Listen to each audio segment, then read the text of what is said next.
Last night, and Al Michaels said this at one point in the second half, Kirk Herbstreit disagreed with him. Sometimes a game can be so bad, it's good. I kind of liked what happened last night because at a time when we were very fractured as a people, we found something on which we could all agree. We all hated that game. We all thought we were watching a huge steaming pile of crap.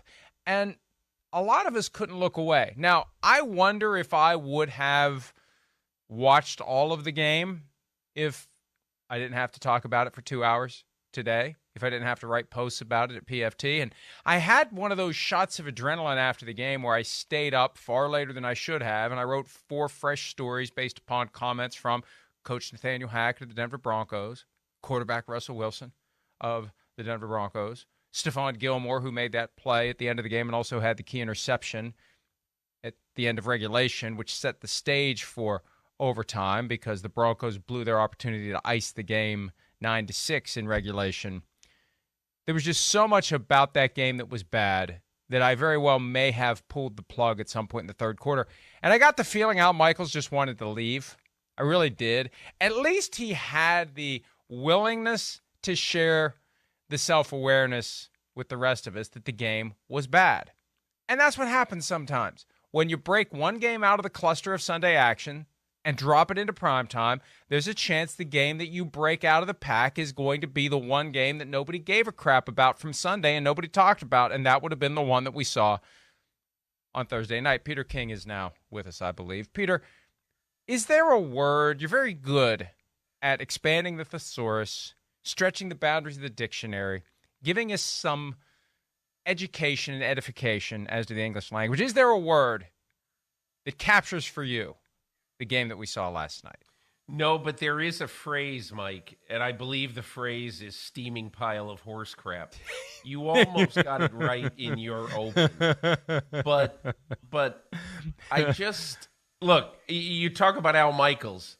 The quote of the night was midway through the third quarter when Denver had the ball at the Indianapolis 9. And this is what Al Michaels said. It's going to be first and goal. Words I never thought I'd speak tonight. And that, to me, encapsulates exactly what this was. You know, I hate to prematurely put anybody in Canton, but at some point, 20 years from now, we're going to be discussing Russell Wilson for the Hall of Fame. And at some point 10 years from now, we're going to be discussing Matt Ryan for the Hall of Fame. And to think that those guys basically reprised Bob Avellini and Heath Shuler last night on national television, it was a shocking display. Now, I don't really blame Ryan other than, a couple of really, really forced, dumb interceptions. But I blame Russell Wilson a lot.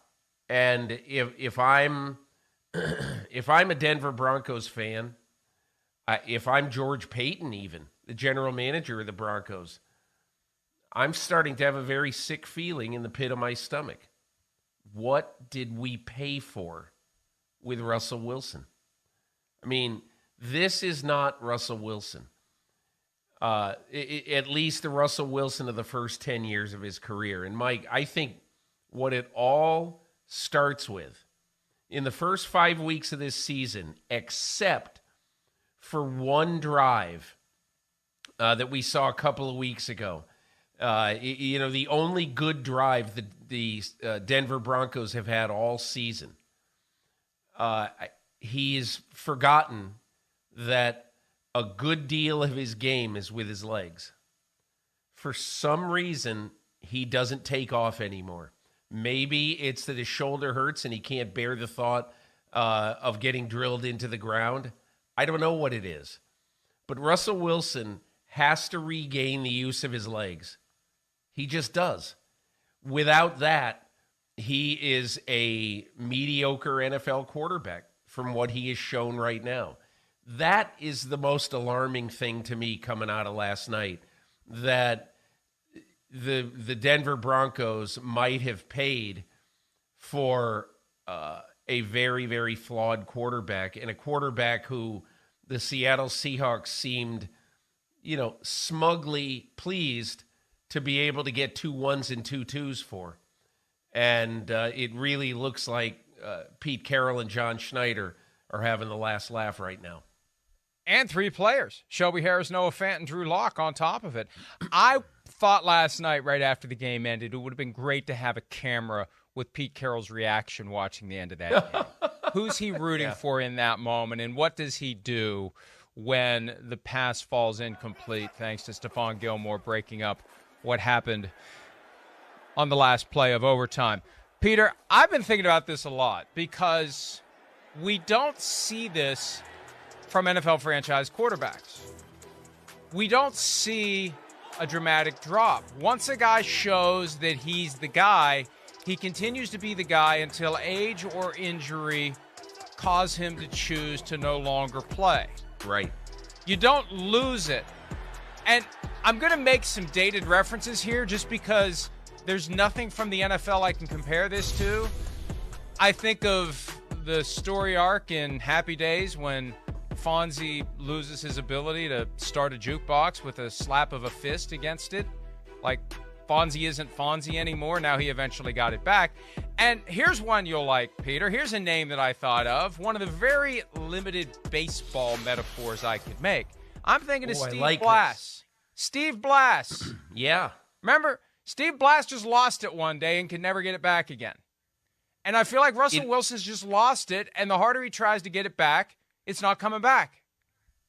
It isn't only that, Mike. There have been many guys in Major League Baseball, Steve Sachs, Chuck Knobloch. Many people have fallen off a cliff, and that's exactly what, at least through 5 games, it looks like has happened with Russell Wilson. There's 2 plays in this game that made me crazy. They just so happen to be, the plays that have been highlighted by so many in the 7 hours since this game ended. But first of all, the forced throw into the end zone when it looked like the Denver Broncos receiver Tyree Cleveland is doing a cross in the back of the end zone. And didn't it look like Stephon Gilmore was the intended receiver of that ball? That has to go down as one of the dumbest throws of Russell Wilson's career. It was a phenomenally bad idea, and it was executed like the ball was intended for Stephon Gilmore. And that was bad because if you take the field goal right there down close to the goal line, you're up 12-6, and you're saying to the Indianapolis Colts, who've got no timeouts, okay, you get the ball with 2 minutes left. Let's see you go 75 yards for a touchdown. You haven't gone 75 inches all night. That's number one. But the second one, Mike, you got 4th and 1. You're, in the tight red zone. You're inside the 10-yard line, whatever they were at the 5. And you got 4th and 1. And this is an absolutely, totally classic case where you spread the field. And you know what you do? If somebody is open after a very quick, surveying of the field, you throw it to him. If not, Russell Wilson finds a hole and he dives for 1.5 yards, and you get a fresh set of downs with 2 minutes and 25 seconds left in the game.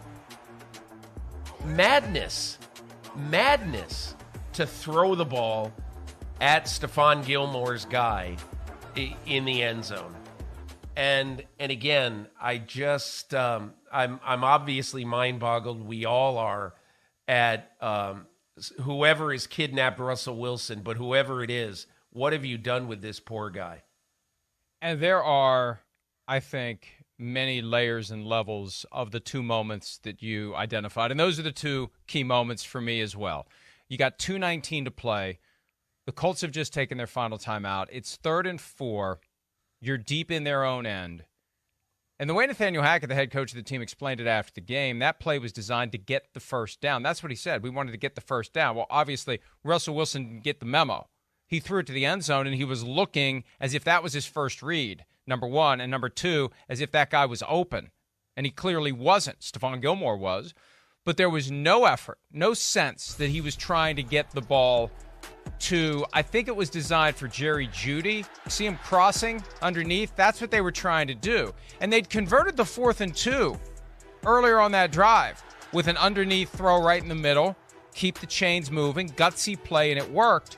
But in that moment, the last thing you can do in that play is throw the interception because you gain 4 yards, you get a first down, game's over. Clock goes down to 2 minutes, and we've learned by now, or we should have learned by now, that if you have a first down, the other team has no timeouts, and there's 2 minutes to go, you don't have to do anything else. You just take knees, and it's done. So that would have been the easy thing. Get the first down, don't have to score again, 9-6, you win the game. Not an impressive score, but you win the game. Or you just throw it away, or even take a sack there. But surrendering possession and giving the Colts the opportunity to tie the game up with a field goal was the worst possible outcome. Because you're right. They score the field goal there. They go up 12-6. No one is saying, what the hell is Russell Wilson or Nathaniel Hackett thinking? Because the Colts aren't going to score a touchdown. And if they do, oh well. We're surprised that they did. Because they weren't able to move the ball all night. Those are both instances where the optimum play right there is simply to get a first down.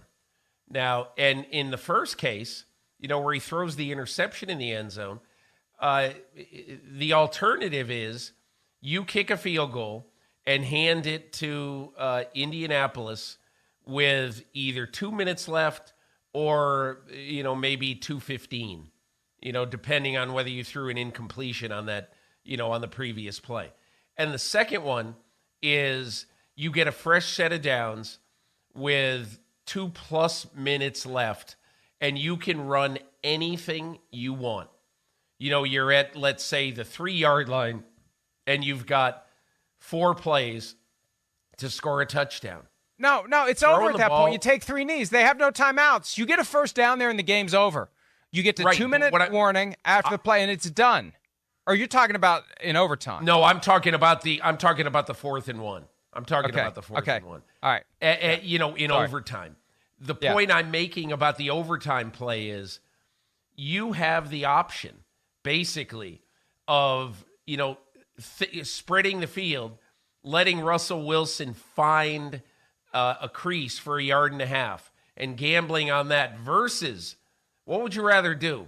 Would you rather spread the field and face a blitz probably and have Russell Wilson find some way to get 1.5 yards, or would you rather throw it against the 2019 Defensive Player of the Year and at that moment the best player in the secondary for the Indianapolis Colts? I don't understand the decision-making process on that last play of the game. Especially when KJ Hamler was wide-ass open, as Bruce Arians would say, and slammed his helmet in frustration. We saw that at the top of the show. He was wide open. So Russell Wilson is doubting himself, I think, Peter. And when it comes to running the ball, look, one thing I've noticed the past couple of years, he's not as explosive as he used to be. He can't run away from guys the way he used to. And I wonder if he doubts his running abilities at this point and whether he is seeing ghosts because of it, because he's not willing to pull the ball down and take off for whatever reason. But this also factors into Nathaniel Hackett. I'm not going to let him off the hook here because at some point as the coach of the team, you have to make chicken salad. And you have to realize Russell Wilson's not the guy he used to be, and you have to call plays accordingly. So you don't put Russell Wilson in that situation where you're asking him to do something that for whatever reason right now he can't do, unless the thought process is maybe if we keep trying, he'll eventually bust through this and it'll all change. Well, at some point you just have to say it ain't going to change. We have to navigate around these limitations that we didn't expect when we gave up all that stuff to get him and paid him all that money. We just have to navigate his weaknesses, which are more extensive than we ever would have imagined. Hi, it's Mike Florio. Thanks for watching PFT on YouTube. Hit subscribe for the latest news and analysis from Pro Football Talk.